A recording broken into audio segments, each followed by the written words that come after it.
My personal teaching philosophy on embedding Aboriginal and Torres Strait Islander perspective in my daily practice. Acknowledgement of country. We acknowledge the Wajik people of Noongar Nation, the traditional custodians of the land on which I live, work and learn, and we wish to acknowledge and show our respect for the elders past, present and future for their continuing culture and their contribution to our community both now and in the past. About me, Kaya to my tutors and friends, my name is Arpana De Silva and I'm in my third year of Bachelor's of Early Childhood Education and Primary Teaching. I'm an Anglo-Indian from India who migrated to Australia 17 years ago and I live with my husband and our 3 children. My reasons for embedding the Aboriginal and Torres Strait Islander perspective into my daily practice. Firstly, as a pre-service teacher, I need to know the various cultural groups that make up my class in 1 year. The information of the student's world is essential as this would give me an insight into how each student learns at home and how far they have learned best at school.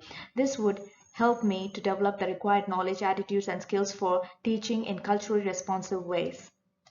McDonald 2019 states that as teacher and indigenous students, we come into classroom with our own beliefs, values, preconceived ideas, and life experiences. Our difference in perspectives often lead to misunderstanding and miscommunication, resulting in negative interaction and reaction that may impact the learning environment and disengage the indigenous students from learning. For example, most Aboriginal and Torres Strait Islanders have different perspective of Australia Day than non-Indigenous people. For non-Indigenous people, this is the day of celebrating the arrival of British settlers in 1788.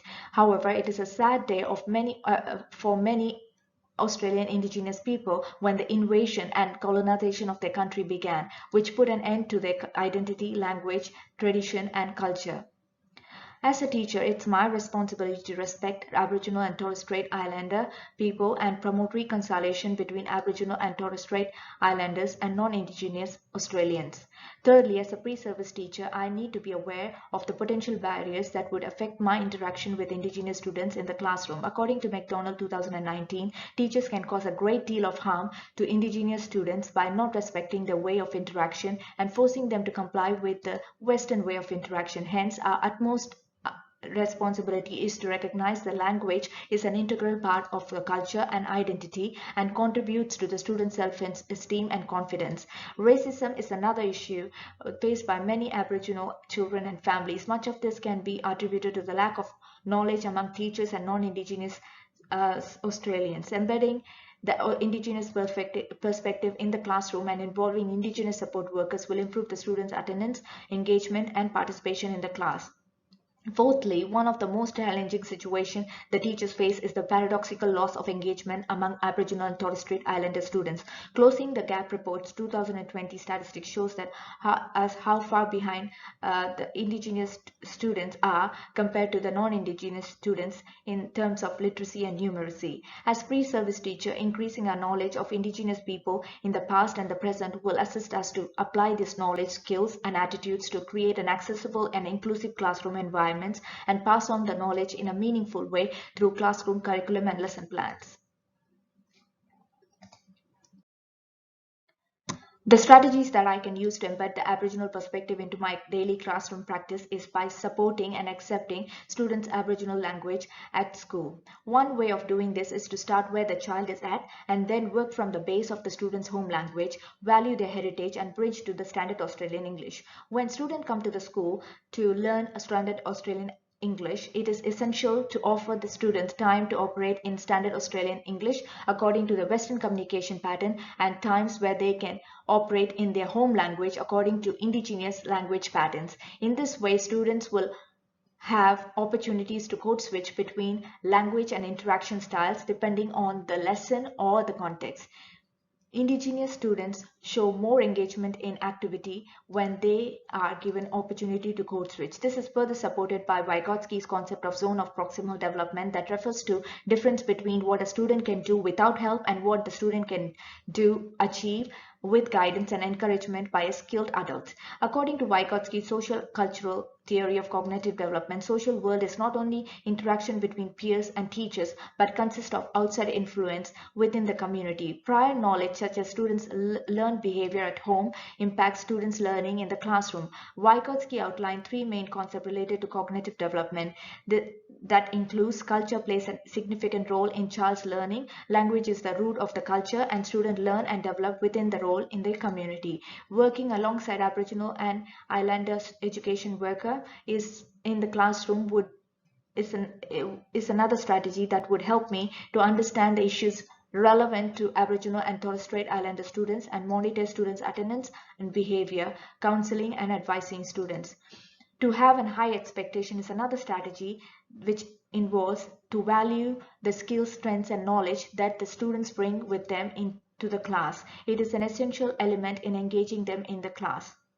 The Stronger Smarter Institute by Chris Sara argues that high expectation includes maintaining the relationship with families, students, and communities. In this way, if there is any deficit discourse that the Indigenous students are lacking or unable to achieve in the level of other students, then the class needs to be challenged. Incorporating the 8 ways of learning approach is another strategy. It is a pedagogical framework that I would use in my daily classroom routine.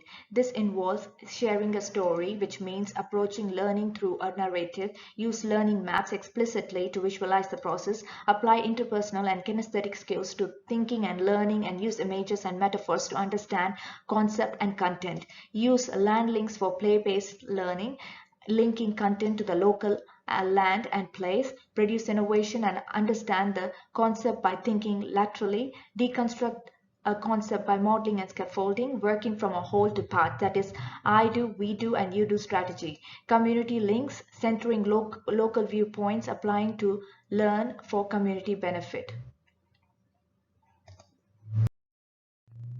Detailed and specific whole school classroom example to demonstrate my professional capability in culturally responsive teaching and addressing both APST 1.4 and 2.4 graduate level through SAO method. Throughout the school year, there are a number of days that acknowledge significant historical events associated with Aboriginal and Torres Strait Islanders. These are fantastic opportunities, a fear of tokenism is often cited as a barrier to demonstrate respect for Aboriginal and Torres Strait Islander people and perspective in a visible and tangible ways. How can we effectively turn tokenism into meaningful, symbolic, and practical action to celebrate and promote reconciliation between Aboriginal Torres Strait Islander people and non-Indigenous students? In a classroom teaching, as part of literacy, I would read a story, Welcome to the Country by Auntie Joy Murphy, as an introduction to acknowledge students' prior knowledge and build students' field of knowledge about the Aboriginal culture. Then I would invite the students to brainstorm about different ways we can welcome people. It also involves encouraging an Indigenous student who speaks a language other than English to share as a whole class how they would say welcome in their language. Then I will list ways on the whiteboard and incorporate some of the Aboriginal phrases as part of my morning roll call and introduction to the day. Authentically, I would explain that book's author name is Auntie as a symbol of respect in Aboriginal culture, and invite students to discuss how they would address elders in their culture. I would then read an explanation at the beginning of the book that appears before the title page, that what does acknowledgement of the country by Wurundjeri people means. As a class, we would then explore the indigenous map of Australia using an online tool, identify the traditional lands of Wurundjeri people, then encourage students to work in groups using indigenous online map to identify the traditional owners of their area and where their school is situated. As an extension, I would invite an Aboriginal parent from the class or school to explain the difference between acknowledgement of the country and the welcoming to country means. Finally, as part of a rich assessment task, students will construct the acknowledgement of country for their class and school that can be part of the daily routine. My second example is creating a successful school event for National Sorry Day, which falls on 26th of May every year, and how to embed it into the classroom activity. So before planning an event, I need to consult the parents of Aboriginal Torres Strait Islander to discuss an appropriate way to commemorate National Sorry Day. Before the event, I would use acknowledgement of the country, followed by a short speech on the background of National Sorry Day and its importance. This may include flag raising ceremony, where the Aboriginal Torres Strait Islander flags and Australian flags are raised to demonstrate respect that event holds for all people in Australia. I will speak with Aboriginal parents or holding a school parade in assembly where the students can carry the images of their elders or grandparents while playing stolen generation music. As a class activity, I would work with students to make their own track home cutout feet to paint with red, black, yellow, blue, green and white to represent Aboriginal Torres Strait Islander flags. These can be planted on the school lawn with short spikes or affixed to a wall. A mural or a artwork created by students from across a school year would serve as a positive and creative way of marking National Sorry Day. In a classroom, as part of language literacy and history, I would introduce a short animated film on Aboriginal dreaming stories by Jackie Myers to communicate the importance of family and community. I would encourage the students to create a calendar that shows important dates to them and that is significant to them and their families. Then the students can work in a group of 4 with mixed abilities to assist one another about other dates that might be important to Aboriginal Torres Strait Islander more generally. Students can be encouraged to create a representation by drawing their home and the people they live with short narratives. After the activity, they can share as a whole class what home and family means to them, what is special about their own family and their environment. As an extension, I would invite appropriate and respected Aboriginal Torres Strait Islander local elder to the classroom to speak about the importance of family and uh, in the importance of commemorating National Sorry Day. As an extension to that lesson, I would also read Stolen Generation storybook with my students, critically evaluated and appropriate to the age level. I will also be cautious when carrying out these activities to recognize any ongoing sensitivity to the family or living situation of the students in the classroom. I would discuss the story's key message with my students to encourage them to reflect on how they might feel if they were in the place of the children taken away. I would further enhance their learning by suggesting they create a piece of artwork or a mosaic as a group exercise that bring to the life the emotional thoughts that stolen generation would have experienced.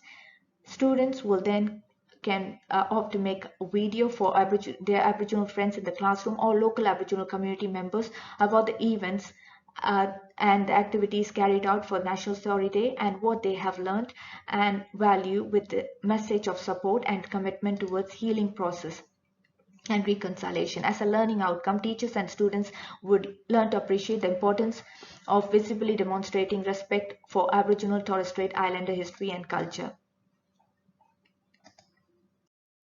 Conclusion. Aboriginal and Torres Strait Islander children and families will feel welcome, respected and safe when their culture is made visible and their communities are acknowledged and celebrated. These interactions with culture and community are essential to opening pathways to reconciliation and acknowledging indigenous ways of knowing and doing. Thank you for watching my presentation.